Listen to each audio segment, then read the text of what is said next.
તમારી સાથે એકદમ ટેસ્ટી અને એકદમ મસ્ત વેજ ચીઝ પિઝાની રેસીપી શેર કરીશ.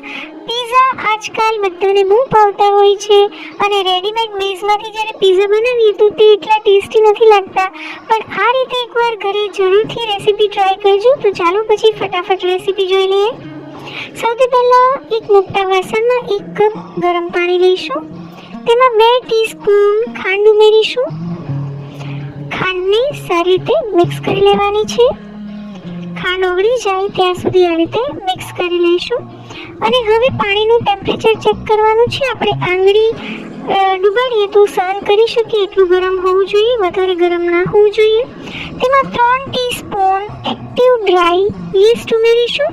અને આ રીતનું ટેક્સચર હોય છે યીસ્ટનું. તમને કોઈ પણ બેકરીની દુકાને અથવા તો મોલમાંથી અથવા ઓનલાઈન યીસ્ટ મળી જશે. હવે યીસ્ટને એકદમ હળવા હાથે મિક્સ કરી લેવાની છે. બહુ ડેલિકેટ હોય છે એટલે થોડું સંભાળીને.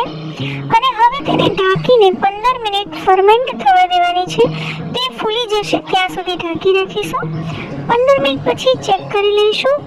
તો આ રીતે યીસ્ટ સરસ રીતે ફર્મેન્ટ થઈ ગઈ છે. તમે જોઈ શકો છો એકદમ ફૂલી ગઈ છે. જો આ રીતે યીસ્ટ ફૂલી જાય તો જ આગળની પ્રોસેસ કરવી, અને જો યીસ્ટ ન ફૂલે તો પછી આગળની પ્રોસેસ ન કરવી. તો સૌથી પહેલાં તમારે આ રીતે યીસ્ટનું મિક્સચર તૈયાર કરી લેવાનું છે. ત્યાર પછી તેમાં 4 કપ મેદો ઉમેરીશું. હું 4 મોટી સાઇઝના પીઝા બનાવી રહી છું. જો તમે ઓછા પ્રમાણમાં પીઝા બનાવતા હોય તો તમારે માપ અડધું કરી લેવું. તો આ રીતે 4 કપ મેંદો ઉમેરી દીધો છે. હવે મેંદાની ઉપર 2 ટીસ્પૂન મીઠું ઉમેરીશું. 4 ટેબલસ્પૂન તેલ ઉમેરીશું.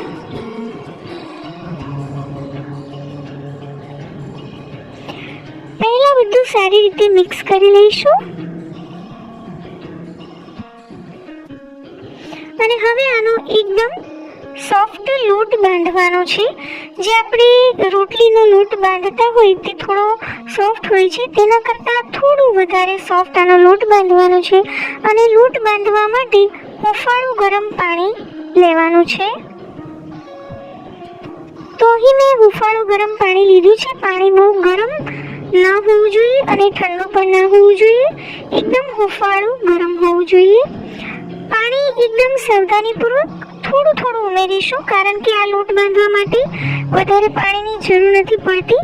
બહુ ઓછા પાણીમાં આ લોટ બંધાઈને તૈયાર થઈ જાય છે. તો એકદમ થોડું પાણી ઉમેરીશું અને લોટને બાંધવાનો છે. જો એક સાથે વધારે પાણી ઉમેરી દઈશું તો આ લોટ વધારે પડતું ઢીલો થઈ જશે. તો પછી તેને હેન્ડલ કરવું મુશ્કેલ થઈ જશે. અને પછી તમે જો તેમાં કોરું મેંદું ઉમેરશો તો બધું માપ ખરાબ થઈ જશે. એટલે એકદમ થોડું સંભાળીને પાણી ઉમેરવું. તમે જોઈ શકો છો હું એકદમ થોડું જ પાણી ઉમેરી રહી છું. અને એકદમ ઓછા પાણીમાં આ લોટ હવે બંધાઈને તૈયાર થઈ ગયો છે. અને તમે જોઈ શકો છો કે મેં રોટલીના લોટ કરતાં થોડો સોફ્ટ લોટ બાંધ્યો છે. અને હવે આવે છે થોડું મહેનતનું કામ. જો તમારે ટેસ્ટી પિઝા ખાવા હોય તો થોડી મહેનત કરવી પડશે. તો હવે આ લોટને ખૂબ મસળવાનો છે. લગભગ 10 થી 12 મિનિટ સુધી આ રીતે હાથથી મસળવાનો છે. અને જેટલું આ લોટને મસળશો એટલા જ પિઝા ટેસ્ટી અને સરસ બનશે. તો અહીં મેં 10 થી 12 મિનિટ સુધી આ લોટને આ રીતે સતત મસળ્યો છે. અને હવે તમે જોઈ શકો છો કે લોટ સોફ્ટ થઈ ગયો છે, મુલાયમ થઈ ગયો છે. અને હવે તે ચોંટી નથી રહ્યો અને હવે તે હાથમાં પણ ચોંટી નથી રહ્યો. ત્યાં સુધી આ લોટને મસળવાનો છે. તો આપણો લોટ બંધાઈને તૈયાર થઈ ગયો છે. બસ થોડું હાથમાં ચોંટે છે. હાથમાં આ લોટ ચોંટતો બંધ થાય ત્યાં સુધી મસળીશું. તો હવે તમે જોઈ શકો છો કે હવે લોટ હાથમાં ચોંટી નથી રહ્યો કે વાસણમાં પણ ચોંટતો નથી. બસ તો લોટ સરસ તૈયાર થઈ ગયો છે. આ રીતે એનો એક સરસ મજાનો ગોળો બનાવી અને પાછળની સાઈડ એની બધી સાઈડને દબાવી દઈશું અને એક સરસ મજાનો સ્મૂથ બોલ તૈયાર કરી લઈશું. હવે આ વાસણમાં થોડું તેલ લગાવી દઈશું જેનાથી આ લોટ ચોંટી ના જાય.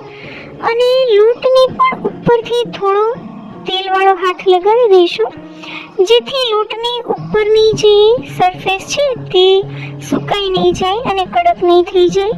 અને વાસણની ધાર પર પણ તેલ લગાવી દઈશું. ઢાંકીને તેને 1.5 થી 2 કલાક ફૂલીને ડબલ થઈ જાય ત્યાં સુધી મૂકી દઈશું, લગભગ 2 કલાક માટે.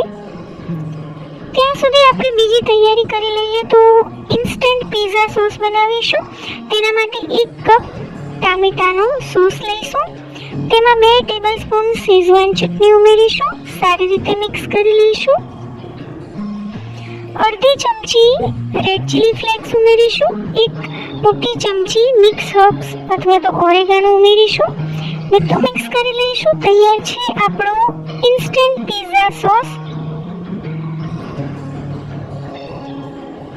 તો આ સોસ ખૂબ જ ટેસ્ટી લાગે છે અને ઝડપથી તૈયાર થઈ જાય છે. હવે મારી પાસે પિઝાનો મસાલો છે, તો હું તેમાં 1 ટેબલસ્પૂન પિઝાનો મસાલો ઉમેરી રહી છું. સારી રીતે મિક્સ કરી લઈશું.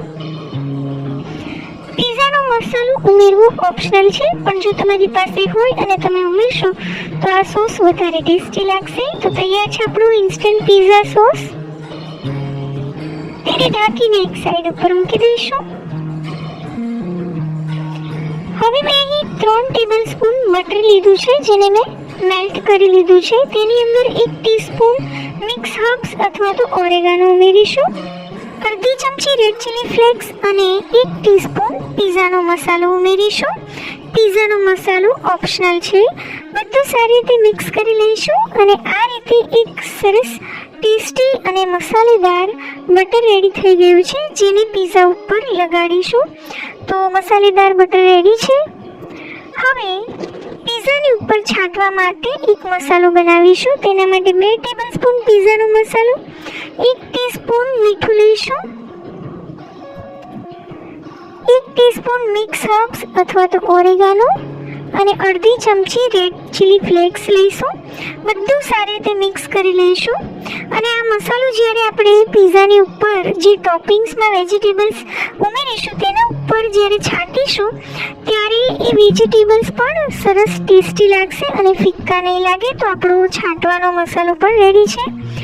2 કલાક થઈ ગયા છે. હવે આપણે લોટને જોઈ લઈએ. અરે વાહ, કેટલો સરસ લોટ ફૂલી ગયો છે. તમે જોઈ શકો છો, ડબલ કરતાં પણ વધારે ફૂલી ગયો છે. આ રીતે તેમાં પંચ કરી અને તેમાં જે પણ હવા ભરાઈ ગઈ છે તેને કાઢી દઈશું. અને ખૂબ જ સરસ જાળી પડી છે લોટની અંદર, એટલે સરસ ફર્મેન્ટેશન થયું છે. અને આ રીતે જ્યારે લોટ સારી રીતે ફૂલી જાય છે ત્યારે પિઝા અથવા તો બ્રેડ ખૂબ જ સરસ અને ટેસ્ટી બનતા હોય છે.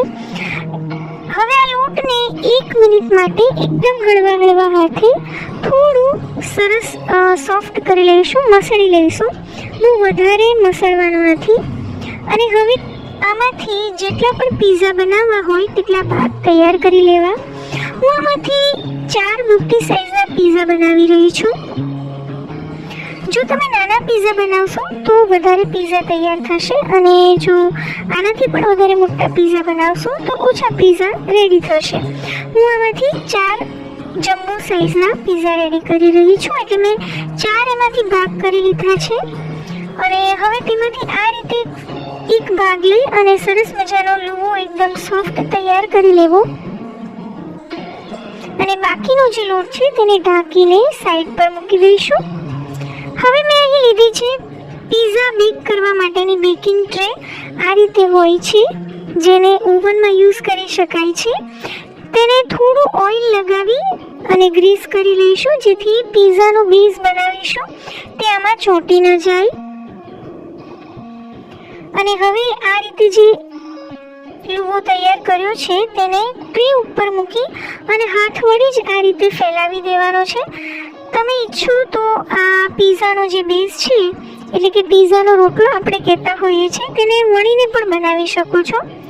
પણ તે લોટ થોડું સોફ્ટ છે તો હાથ વડે પણ આ રીતે સરસ ફેલાઈ જાય છે. તો મેં અહીં પિઝાનો જે બેઝ છે તેને સરસ મજાનો ફેલાવી દીધું છે. અને આ રીતે જે પિઝાની ધાર હોય છે તેને આંગળીના ટેરવા વડે આ રીતે દબાવીને થોડી એક રીતે ખાડા જેવું કરવાનું હોય છે સાઈડ પર, તમે જોઈ શકો છો વિડીયોમાં એ રીતે. હવે તમે આની અંદર કાંટા ચમચીથી કાણા પાડી શકો છો, તો તે ફૂલશે નહીં. પણ મારે થોડું આ બીજને ફૂલાવવો છે, એટલા માટે હું તેમાં કાંટાથી કાણા નથી પાડી રહી. હવે જે મસાલાવાળું બટર તૈયાર કર્યું હતું તે મસાલાવાળું બટર પીઝાની ધાર પર લગાડીશું, જેથી પીઝાની જે ધાર છે, એજીસ છે, તે ખૂબ જ સરસ અને ક્રિસ્પી બનશે, ખાવામાં મજા આવશે. અને થોડું વચ્ચે પણ મેં બટર લગાવી દીધું છે.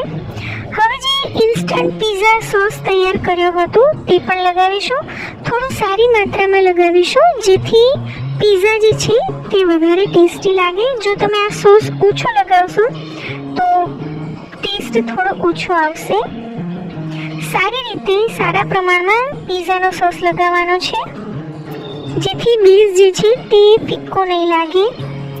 અને હવે તેના ઉપર મોઝરેલા ચીઝ ઉમેરી દઈશું. આ છીણેલું મોઝરેલા ચીઝ છે. તમે ચીઝનું પ્રમાણ વધારે ઓછું તમારી ઈચ્છા પ્રમાણે લઈ શકો છો. ચીઝની પણ ઘણી બધી અલગ અલગ પ્રકારની વેરાયટી મળતી હોય છે માર્કેટમાં. મેં અહીં મોઝરેલા ચીઝ લીધું છે, તમે કોઈ પણ ચીઝ અહીં વાપરી શકો છો, અથવા તો ચીઝની સ્લાઇસ પણ લઈ શકો છો.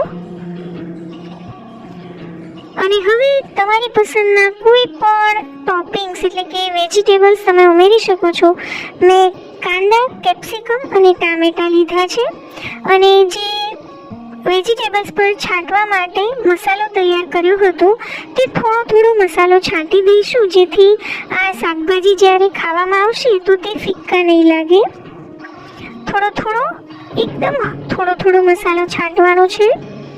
અને ફરીથી થોડું હું છીણેલું મોઝરેલા ચીઝ ઉપરથી લગાવી દઉં છું. તો ચીઝનું પ્રમાણ મેં બહુ વધારે નથી લીધું, કારણ કે બહુ વધારે ચીઝ સારું નથી હોતું. તો હવે તેને 10 મિનિટ માટે રેસ્ટ આપીશું, જેથી તે થોડું ફૂલી જાય. ત્યાં સુધી ઓવનને 200 ડિગ્રી સેલ્સિયસ પર 10 મિનિટ પ્રીહીટ કરી લઈશું. ઓવન પ્રીહીટ થઈ ગયું છે, 10 મિનિટ થઈ ગઈ છે. તો હવે આ પીઝાને પ્રીહીટ કરેલા ઓવનમાં 200 ડિગ્રી સેલ્સિયસ પર 15 મિનિટ માટે બેક કરી લઈશું. અને બધાના ઓવન અલગ અલગ હોય છે, તો 2 મિનિટ વધારે કે ઓછી લાગી શકે છે, તો તેનું ધ્યાન રાખીશું. તો આ પીઝા 15 મિનિટમાં બેક થઈને રેડી થઈ ગયા છે. તમે જોઈ શકો છો એકદમ મસ્ત પીઝા બનીને તૈયાર થઈ ગયો છે. અને બિલીવ મી, માર્કેટમાં પણ આટલું સરસ પીઝા તમને ક્યારેય નહીં મળે. જો તમારે સૌથી ટેસ્ટી પીઝા ખાવો હોય ને આ રીતે, તો તમારે ઘરે જ બનાવવું પડશે. અને હા, જો તમારી પાસે ઓવન ન હોય તો આ પીઝાને તમે કડાઈમાં અથવા તો કુકરમાં પણ બેક કરી શકો છો. તો કડાઈ અને કુકરમાં કેવી રીતે બેક કરવા તેના માટે તમે થોડું કુકરમાં કડાઈમાં મીઠું નાખી તેના ઉપર એક સ્ટેન્ડ મૂકી તેના પર કોઈ પણ બેકિંગ ટ્રે અથવા તો સ્ટીલની પ્લેટમાં પીઝાને બેક કરી શકો છો, તો પણ સરસ પીઝા બની જશે. તો તૈયાર છે આપણા એકદમ ટેસ્ટી મસ્ત પીઝા. સાચું કહું, જ્યારથી મેં ઘરે પીઝા બનાવવાના સ્ટાર્ટ કર્યા ત્યારથી હવે મને બહારના પીઝા બિલકુલ નથી ભાવતા, કારણ કે આપણે જ્યારે ઘરે બનાવીએ છીએ તો એકદમ તાજા હોય છે.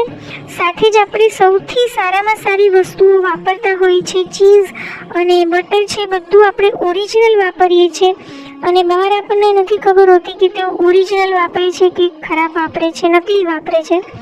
તો ઘરે બનાવીએ તો ટેસ્ટી વધારે લાગે છે. તો આ રેસીપી જરૂરથી ટ્રાય કરજો. તમારો કિંમતી સમય આપી વિડીયો જોવા બદલ ખૂબ ખૂબ આભાર.